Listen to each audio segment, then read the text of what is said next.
Two teenage boys dead at a train station, two families destroyed.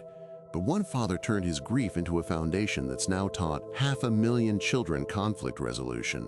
I'm going to show you the exact three-part resilience framework that European neuroscientists discovered separates people who break under trauma from those who rebuild stronger. This isn't about toughing it out or positive thinking. This is about measurable biological resilience mechanisms. And if you stay until the end, I'll reveal the one cognitive skill that mice, Navy SEALs, and Holocaust survivors all share. Welcome back to Deeper Dudes.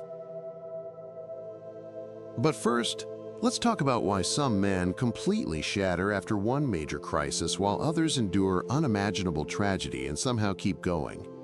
You lose your job, your relationship ends, a loved one dies. And suddenly you're not just dealing with the loss itself, you're dealing with the crushing shame that you couldn't handle it, that you weren't strong enough, that you failed at being resilient. We're told resilience is something you either have or you don't. A personality trait, grit, mental toughness, born into some people, absent in others. What a load of crap. Nobody teaches us that resilience is actually a set of learnable skills with specific biological mechanisms we can measure and strengthen. Celine Wilk describes the moment of her son Luca's funeral, where she felt the earth literally open up and suck her whole soul away. Then, when she passed the burden of his coffin into other hands at the burial, she felt physical relief for the first time. That's not weakness. That's the honest reality of grief. And Georg Ballman, whose son Freddie died in the same incident, somehow channeled that impossible loss into creating the Faustlos Foundation, which has now trained over 500,000 children in nonviolent conflict resolution. But resilience isn't a personality trait you're born with. It's a biological system you can build, and here's exactly how to do it. The first mechanism is what Raphael Kalish at the University of Mainz calls positive appraisal style. His research team tracked 200 young adults through major life transitions, scanning their brains and measuring cortisol levels from hair samples every 3 months. What he found was that resilient people weren't less stressed. They just fundamentally believed, even before they had a plan, that they could somehow cope. This isn't delusional optimism. It's a specific cognitive habit. When crisis hits, your brain immediately starts asking a question. And the question resilient people ask is different. Non-resilient people ask, why is this happening to me? What did I do wrong? Resilient people ask, what can I do about this? What's the next right move? Here's how to train this into your system. Every time you face a setback, any size, catch the automatic question your brain asks. Write it down. Then rewrite it as a coping-focused question. Not why me, but what now? Not what's wrong with me, but what can I control here? Do this for 3 weeks, every single day, with every frustration. Traffic jam, canceled meeting, argument with your partner. Train your brain to default to the resilient question. When my business collapsed, my automatic question was, how did I screw this up so badly? That question put me in a shame spiral for months. When I finally shifted to, what can I rebuild with what I learned? I could actually move. The mechanism here is that your appraisal style literally changes your stress response. Kalish's brain scans show that people with positive appraisal style have different activation patterns in the prefrontal cortex when facing threats. They're not ignoring danger. They're staying in the problem-solving part of their brain instead of dropping into freeze or panic. Small cognitive shifts create massive biological changes. And once you understand this first mechanism, the second one becomes even more powerful. But here's where most people get resilience completely wrong. Before we go any further, I want to pause for something important. None of what we've been talking about matters if we don't have the energy and clarity to actually implement it. We all know what it feels like to wake up exhausted. No energy, poor focus, and zero motivation. We also know what it feels like when we get good, restful sleep, targeted therapy, and the right supplements. I've personally tested more things than you can imagine. I'm like your personal guinea pig. Everything I have listed in the description below is science-backed and extensively tested. And if you grab anything through my links, you'll be supporting this channel at zero cost to you. Thanks for taking a look. Now let's get back to it. If this is helping, please hit that like button so more men can find this when they need it most. And drop a comment. What's the hardest setback you've had to bounce back from? No judgment, just support. Here's the truth about resilience that changes everything. Real resilience isn't about being fearless or tough in every situation. Marianne Muller's research with mice at the University of Mainz proved something counterintuitive. She exposed mice to stress, then measured their behavior in new environments. The mice that appeared most resilient weren't the ones that boldly explored every space. They were the ones that could accurately distinguish between real threats and neutral stimuli, and adapt their behavior accordingly. Think about that.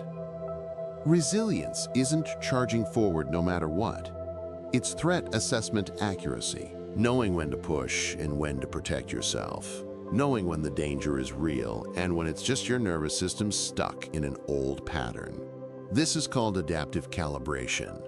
The Navy SEALs teach the exact same thing. It's not about eliminating fear. It's about correctly identifying what actually requires a fear response and what doesn't. When you've been through trauma, your threat detection system gets miscalibrated. Everything feels dangerous. A raised voice, an unexpected email, a change in routine. Your body responds to neutral stimuli like they're life threats. Here's how to recalibrate it. Create a threat assessment protocol. When you feel your stress response activate, stop and ask 3 questions. 1. Is there immediate physical danger right now? 2. Is there a real threat to something I value, or is this just uncomfortable? 3. What evidence do I have that this is actually dangerous versus just unfamiliar? Write down your answers. Then, choose your response based on the actual threat level, not the feeling level. When I was recovering from business failure, every networking event felt like walking into combat. My heart rate spiked. I'd sweat through my shirt. But when I ran the protocol, the answers were: no immediate danger, no real threat to anything I value. The only evidence was that it felt scary, not that it was actually dangerous. So I'd go anyway, but I'd also give myself permission to leave early if I needed to. Adaptive resilience. And here's what most resilience advice gets catastrophically wrong. It tells you to push through everything, that discomfort is always growth, that you should never quit. But Muller's research shows the opposite. The resilient mice didn't explore every space. They correctly identified which spaces were safe and which weren't, and they avoided actual danger. Resilience includes protecting yourself from real harm, leaving toxic situations, setting boundaries, saying no. The skill is knowing the difference between a challenge that will grow you and a situation that will just re-traumatize you. This leads directly into the third mechanism, and this one is the most hopeful. Elizabeth Binder at the Max Planck Institute has demonstrated that your stress response system isn't fixed. There's a gene called FKBP5 that regulates how your body handles cortisol. When you experience severe stress, especially early in life, epigenetic caps on this gene get removed, which makes you more sensitive to stress for years afterward. Binder grew actual mini brains in her lab, exposed them to stress hormones, and watched the gene expression change in real time. Maternal stress during pregnancy literally alters the child's stress biology, but here's the hopeful part. Katharina Domschke and Freeberg has shown that positive experiences and even therapy can restore those protective caps. She studied patients with severe fear of heights. Before treatment, their stress gene methylation patterns looked completely different from healthy controls. After successful exposure therapy, their genes looked normal again. Therapy didn't just change their thoughts, it changed their DNA expression. This means every positive action you take, every small win, every moment of safety and connection is literally rewriting your biology. Here's the system for leveraging this. Choose 3 non-negotiable daily commitments that prove safety and control. Physical is best because it's measurable. Mine were: run 5K every morning, eat breakfast sitting down, and call one friend. These weren't ambitious. They were achievable. The goal isn't to impress anyone. The goal is to send your nervous system repeated evidence that you can still keep promises to yourself, that the world is predictable, that you have agency. Track these for 90 days without missing, because Domschke's research shows that sustained positive experience is what shifts gene expression. One good day doesn't do it, but 3 months of daily evidence that you're capable and the world is safe starts to recalibrate your entire stress response system. When you combine all 3 mechanisms, you get the full resilience framework. Positive appraisal style gives you the cognitive foundation, the belief that you can cope. Adaptive threat calibration gives you behavioral accuracy, knowing when to push and when to protect.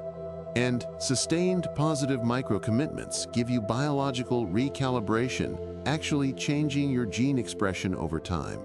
This is how men achieve real resilience.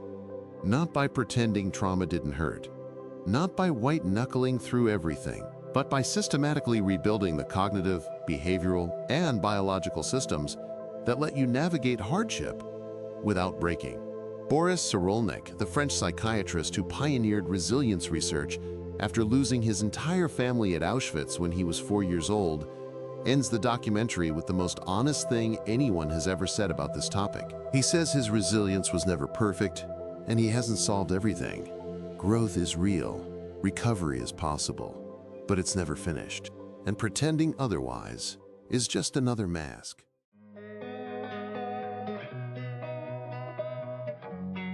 Drop a comment. Which mechanism are you starting with? Number 1, positive appraisal style. Number 2, adaptive threat calibration. Or number 3, biological recalibration through daily commitments. Well, that's it. Thank you for taking the time to watch this video. If you found it helpful, please be sure to give it a like and maybe even subscribe to Deeper Dudes. And hit the notification bell so you don't miss any new videos. It all helps the channel more than you know, and it also tells us that we should make more content like this. We post videos every other day that tackle real challenges men face. Remember, struggling doesn't make you weak, it makes you human. The fact that you took time to watch this means you're ready for something better. Thanks again for watching and for checking out all the amazing products in the description below. They could jumpstart your healing journey. Catch you in the next one, Deeper Dudes. Until then, keep learning, keep growing, keep thriving.